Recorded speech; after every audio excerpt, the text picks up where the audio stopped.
Hello friend, doctor R के wait पेट channel में आपका स्वागत है। आज मैं आप लोगों को इस वीडियो में बताने वाला हूं कि कैट में यदि स्वेलिंग हो जाती है, यानी कि उसके पैर में कुछ प्रॉब्लम हो गई है, लंगड़ा के चल रही है, आगे वाला पैर मतलब सही से ज़मीन पर रख नहीं पा रही है, ऐसा लग रहा है जैसे हड्डी टूट गई है, बहुत ज़्यादा पैर में सूजन हो गई है, तो उस कंडीशन में हमें क्या करवाना चाहिए।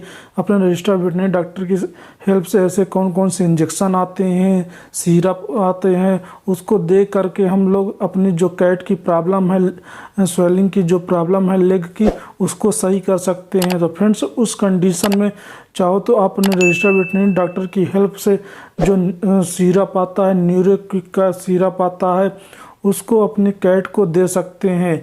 2.5 ml मतलब 2.5 ml सुबह, 2.5 ml शाम, मतलब 5 ml टोटल आप दिन भर में दे सकते हैं अपनी कैट को। उसको कम से कम ये जो सिरप मैंने आपको बताया न्यूरोक्विक, ये मतलब जैसे कोई नर्वाइन प्रॉब्लम हो गई है, मतलब पैर में बहुत ज़्यादा सूजन हो गई है, लंगड़ा के चल रही है, पैर ज़मीन पर नहीं रख पा रही है, तो ये सिरप सबसे बेस्ट होता है, न्यूरोक्विक का सिरप। तो आप इसको 2.5 ml करके आप अपनी जो बड़ी कैट है उसको दे सकते हैं। यदि जो छोटी कैट है उसके वज़न के अकॉर्डिंग उसको आप 2 बार दिन में दे सकते हैं। कम से कम इस सिरप का यूज आपको 15-20 दिन करना है, तभी जाके जो नर्वाइन की प्रॉब्लम है, कहीं नस दब गई है या कुछ हो गया है, तभी जाके ये इसका रिजल्ट आपको देखने को मिलेगा। ये पहला सिरप हो गया। यदि आप देसी उपचार के तौर पे बात करूं तो देसी उपचार में जैसे आप जो कपूर और नारियल का तेल आता है, मिक्स करके, मतलब नारियल के तेल में कपूर को मिक्स करके उसकी सुबह शाम रोज़ाना पर डे आपको कम से कम 2 हफ्ते आपको मसाज करनी है। ये आपको 2 काम करना ही करना है। पहला मैंने आपको मतलब सिरप बताया, फिर दूसरा देसी उपचार आपको बताया। ये 2 चीज़ आपको करना ही करना है। फ्रेंड्स, अब हम लोग बात करते हैं कि अपने रजिस्टर्ड वेटरनरी डॉक्टर की हेल्प से कौन कौन से ऐसे इंजेक्शन आते हैं जिसको आप लगवा सकते हैं। तो इसमें सबसे पहले चाहो तो आप एंटीबायोटिक्स लगवा सकते हैं। एंटीबायोटिक्स में जैसे इंटासेप्ट, एजोबैक्टम की एंटीबायोटिक आती है, उसका यूज कर सकते हैं। जो बड़ी कैट होती है उसको आप 3 ml इंट्रामस्कुलर आप इस एंटीबायोटिक का यूज कर सकते हैं, या इंट्रावीनस नॉर्मल सलाइन के साथ इसको नस में भी दे सकते हैं। ये आपको मैंने पहला इंजेक्शन बताया। यदि इंटासेप्ट, एजोबैक्टम नहीं मिल रही है तो आप चाहो तो अमीकासिन की जो एंटीबायोटिक आती है उसका यूज कर सकते हैं, 250 mg वाली, तो उसको भी आप 3 ml लगा सकते हैं। इन दोनों में से आपको कोई सी एक एंटीबायोटिक यूज करनी है। चाहो तो आप इंटासेप्ट, एजोबैक्टम यूज कर सकते हो या अमीकासिन। जो छोटी कैट होती है आपको उसमें 0.5 से 1 ml इंट्रामस्कुलर या इंट्रावीनस दोनों तरीके से आप इस इंजेक्शन को लगा सकते हैं। ये पहला इंजेक्शन हो गया एंटीबायोटिक्स।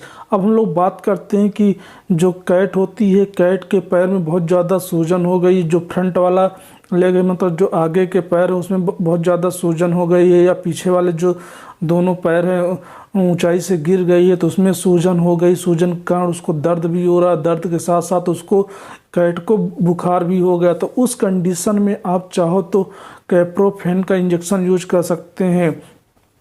इसमें आपको पैरासीटामोल का इंजेक्शन यूज नहीं करना है, आप इसमें कैप्रोफेन का इंजेक्शन यूज करेंगे तो सबसे बेस्ट रहेगा। जो बड़ी कैट होती है आप उसको 3 ml इंट्रामस्कुलर या इंट्रावीनस दे सकते हैं। जो छोटी कैट होती है आप उसको 0.5 से 1 ml इंट्रामस्कुलर दे सकते हैं, उसके बॉडी वेट के अकॉर्डिंग। ये मैंने आपको दूसरा इंजेक्शन बताया। यदि कैप्रोफेन नहीं मिल रहा है तो आप उस कंडीशन में चाहो तो बेटालजिन का इंजेक्शन आता है, वो भी यूज कर सकते हो। मैं आपको 2 इंजेक्शन क्यों बता रहा हूँ, अगर एक नहीं मिल रहा है तो आप दूसरा यूज कर सकते हैं। मतलब आपको सुविधा के अनुसार बता रहा हूँ, दोनों में से पर लगाना आपको एक ही इंजेक्शन है। मैंने पहले आपको एंटीबायोटिक बताई, फिर दूसरा दर्द को रोकने के लिए बताया, तीसरा अब हम फ्रेंड्स बात करते हैं जैसे आपकी कैट को कोई नर्वाइन प्रॉब्लम है, लंगड़ा के चल रही है, पैर ज़मीन पर नहीं रख पा रही है, बहुत ज़्यादा दर्द हो रहा है, तो उस कंडीशन में आप चाहो तो न्यूरोबियन 4 का इंजेक्शन भी यूज कर सकते हैं। न्यूरोबियन 4 का इंजेक्शन जो दिया जाता है कैट में, आप उसको 3 ml इंट्रामस्कुलर दे सकते हैं। जो छोटी कैट होती है आप उसको 1 ml इंट्रामस्कुलर लगा सकते हैं। ये मैंने आपको तीसरा इंजेक्शन बताया। चौथा इंजेक्शन आपको यूज करना है कार्टिकोस्टेरॉइड प्रेडनिसोलोन का इंजेक्शन यूज करना है। जो कैट होती है इसमें जो बड़ी कैट होती है आप उसको 1 ml इंट्रामस्कुलर दे सकते हैं। जो छोटी कैट होती है आप इसमें 0.5 इंट्रामस्कुलर दे सकते हैं। ये मैंने आपको चौथा इंजेक्शन बताया। पहला आपको एंटीबायोटिक्स बताई, फिर दूसरा आपको मैंने बताया दर्द को रोकने के लिए, तीसरा आपको जैसे कैट लंगड़ा के चल रही है, नर्वाइन प्रॉब्लम है तो उसके लिए बताया, चौथा मैंने आपको कार्टिकोस्टेरॉइड बताया। पांचवा और लास्ट इंजेक्शन आपको लगवाना है पेंटॉप का, मतलब जैसे एसिलॉक का इंजेक्शन आता है वो भी यूज कर सकते हैं, या पेंटॉप या एसिलॉक दोनों में से आपको कोई एक इंजेक्शन लगवाना है। उसमें क्या होता है, जैसे कई बार मतलब एंटीबायोटिक की वजह से कई इंजेक्शन यूज करते हैं, तो जो कैट होती है उसके पेट में गैस को रोकने के लिए ये पेंटॉप या इसका यूज कर सकते हैं एसिलॉक का। तो इसका जो डोज है, जो बड़ी कैट होती है 40 mg लगाई जाती है। जो छोटी कैट होती है आप इसमें आधे मतलब उसका 20 mg या 10 mg इसको आप इसको नस में भी दे सकते हैं। यदि एसिलॉक यूज कर रहे हैं तो आप 1 ml बड़ी कैट को दे सकते हैं। जो छोटी कैट है 0.5 ml आप इसको इंट्रामस्कुलर दे सकते हैं। ये मैंने आपको 5 इंजेक्शन बताया। इस वीडियो में आपको पूरी मतलब जो लेग की स्वेलिंग है इस तरीके से अगर आप ट्रीटमेंट करते हैं तो जो आपके कैट की प्रॉब्लम है वो जड़ से ख़त्म हो जाएगी 15-20 दिन में।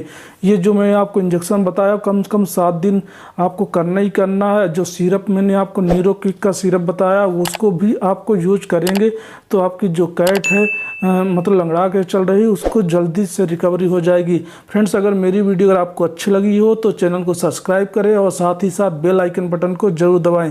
वीडियो देखने के लिए थैंक यू।